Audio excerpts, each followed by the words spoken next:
আসসালামু আলাইকুম শিক্ষার্থী বন্ধুরা, শিখবো সবাই মজা করে। সবাইকে আমন্ত্রণ জানাচ্ছি রকমারি লার্নিংয়ের আজকের এই ক্লাসে। প্রিয় শিক্ষার্থী বন্ধুরা, আজকে এই ক্লাসে আমরা ক্লাস 8-এর ইংলিশ ফর টুডের ইউনিট 3-এর লেসন 3 বাংলা অর্থ সহকারে তোমাদেরকে পড়াবো। তো আমাদের আজকের এই লেসনের যে হেডিং, সেই হেডিংটা হচ্ছে হাইজিন, যার অর্থ হচ্ছে স্বাস্থ্যবিধি। এবং আজকে এই লেসনে আমরা যে কিওয়ার্ডগুলো পাচ্ছি, সেই কিওয়ার্ডগুলো হচ্ছে হাইজিন স্বাস্থ্যবিধি, গডলিনেস ধার্মিকতা, অ্যাচিভ অর্জন, স্পিরিচুয়াল যার অর্থ হচ্ছে আধ্যাত্মিক, এবং সোল শব্দ অর্থ হচ্ছে আত্মা। তো এ নাম্বার সেকশনে আমাদেরকে বলা হচ্ছে রিড দ্য কোয়েশ্চেন্স ফার্স্ট, যে প্রশ্নগুলো প্রথমে পড়ো, দেন রিড দ্য টেক্সট, তারপরে টেক্সটটা পড়ো, and answer them in short, এবং সেগুলোকে সংক্ষিপ্ত আকারে বা সংক্ষেপে উত্তর দাও। তো প্রথম কোশ্চেনটা বলা হচ্ছে what can be a hotbed of germs, যে জীবাণুদের জন্য আস্তানা কি হতে পারে বা জীবাণুদের আস্তানা কি হতে পারে। দ্বিতীয়টা হচ্ছে how many times should we brush our teeth a day, আমাদের দিনে কয়বার দাঁত ব্রাশ করা উচিত। 3 নম্বর কোশ্চেনে বলা হচ্ছে what kind of water should we drink, আমাদের কোন ধরনের পানি পান করা উচিত। তো আমরা এই সবগুলো কোশ্চেনের অ্যান্সার আমরা আমাদের এই টেক্সট বা প্যাসেজের মধ্যে পেয়ে যাব। তো চলো আমরা কথা না বাড়িয়ে আমরা আমাদের এই প্যাসেজটা পড়া শুরু করছি। দ্য ওয়ার্ড হাইজিন, এই হাইজিন শব্দটা মিনস, এর অর্থ হচ্ছে the practice of keeping our self clean, আমাদের নিজেদেরকে পরিচ্ছন্ন রাখার অধ্যাবসায় করা, এর অর্থ হচ্ছে এই স্বাস্থ্যবিধি বা হাইজিন। ইট অলসো মিনস, এটার আরও অর্থ হচ্ছে to keep our home and workplace clean, আমাদের বাড়িঘর এবং কর্মস্থলকে পরিচ্ছন্ন রাখা। It is important for our good health, এটা আমাদের ভালো স্বাস্থ্যের জন্য গুরুত্বপূর্ণ। Hygiene is thought to be next to godliness, আর স্বাস্থ্যবিধিকে মনে করা হয় ধার্মিকতার অংশ। ইট ইজ বিকজ, এটা এজন্যই মনে করা হয় বা এটা এ কারণেই উই ক্যান নট অ্যাচিভ, আমরা অর্জন করতে পারবো না এনিথিং, কোনো কিছু, ফিজিক্যালি শারীরিকভাবে, মেন্টালি মানসিকভাবে, অর স্পিরিচুয়ালি অথবা আধ্যাত্মিকভাবে।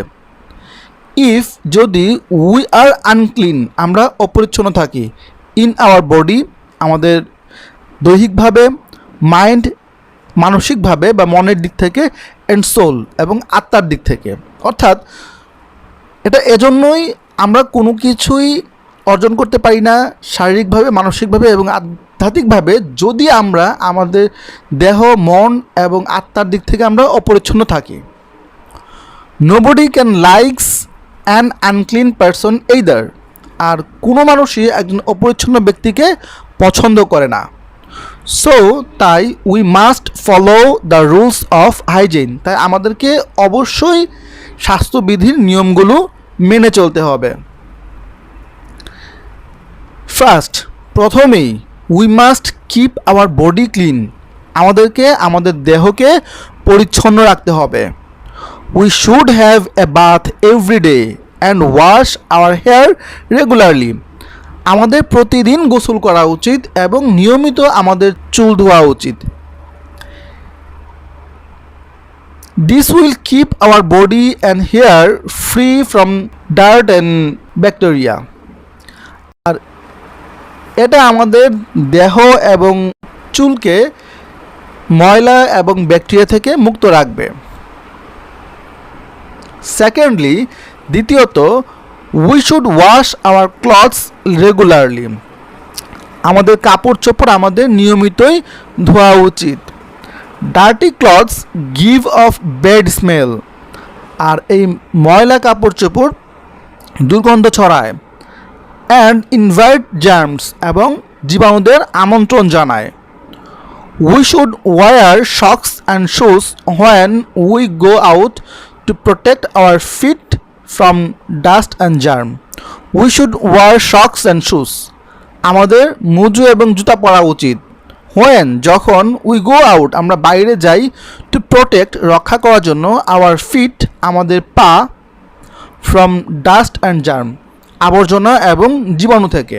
অর্থাৎ আমরা যখন বাইরে যাই তখন আমাদের জুতা এবং মোজা পরা উচিত আমাদের পাকে ময়লা আবর্জনা এবং জীবাণু থেকে মুক্ত রাখার জন্য। It is also important to wash our hands before meals and after using toilet. এটা আরও গুরুত্বপূর্ণ যে আমরা আমাদের হাত ধুবো খাবার পূর্বে এবং টয়লেট ব্যবহার করার পরে। We should brush our teeth twice a day, আমাদের দিনে 2 বার দাঁত ব্রাশ করা উচিত। আফটার ব্রেকফাস্ট, সকালের নাস্তার পরে, অ্যান্ড সাপার, এবং রাতের খাবারের পরে। অর্থাৎ সকালের নাস্তা এবং রাতের খাবারের পরে আমাদের দাঁত ব্রাশ করা উচিত। We must also cut our nails regularly, আমাদেরকে অবশ্যই আমাদের নখ নিয়মিতই কাটতে হবে। Our drinking water must be safe, আমাদের খাবার পানীয় অবশ্যই নিরাপদ থাকতে হবে। We can get safe water by boiling and filtering, আমরা নিরাপদ পানি পেতে পারি পানিকে সিদ্ধ করে এবং পানিকে ছেঁকে। ফাইনালি, সর্বশেষ, we should keep our surroundings and environment clean, আমাদের উচিত হবে আমাদের চারপাশ এবং আমাদের পরিবেশকে পরিচ্ছন্ন রাখা। If we do and follow all the above things properly, আমরা যদি উপরের সবগুলো জিনিস সঠিকভাবে পালন করে থাকি, we will able to lead a healthy and happy life, তাহলে আমরা সক্ষম হব একটা স্বাস্থ্যবান এবং সুখী জীবনযাপন করতে। তো প্রিয় শিক্ষার্থী বন্ধুরা, এ ছিল আমাদের আজকের এই প্যাসেজটি। আমাদের আজকের ক্লাসটি আমরা এখানেই শেষ করছি। আমরা আমাদের পরবর্তী ক্লাসে বি নাম্বার সেকশন এবং সি নাম্বার সেকশন এবং ডি নাম্বার সেকশন নিয়ে আলোচনা করব। এদের কোশ্চেনের অ্যান্সারগুলো তোমাদেরকে দিয়ে দিব এবং আমরা উপরে যেই এ নাম্বার সেকশনে যে 3টা কোশ্চেন পেয়েছিলাম সেই 3টা কোশ্চেনের অ্যান্সার আমরা পরবর্তী ক্লাসে বা পরবর্তী ভিডিওতে আমরা তোমাদের কাছে দিয়ে দিব। তো সে পর্যন্ত ভালো থাকো। আর অবশ্যই যারা এখনও আমাদের চ্যানেলটি সাবস্ক্রাইব করো নাই, চ্যানেলটি দ্রুত সাবস্ক্রাইব করে ফেলো। আর অবশ্যই চ্যানেল সাবস্ক্রাইব করার পরে পাশের যেই নোটিফিকেশন বেল আইকনটি আছে সেটা ইনেবল করে দিবা, যাতে করে পরবর্তী ক্লাসগুলো তোমরা তাৎক্ষণিক এবং সবার আগেই পেয়ে যাও। ধন্যবাদ সবাইকে। আল্লাহ হাফেজ।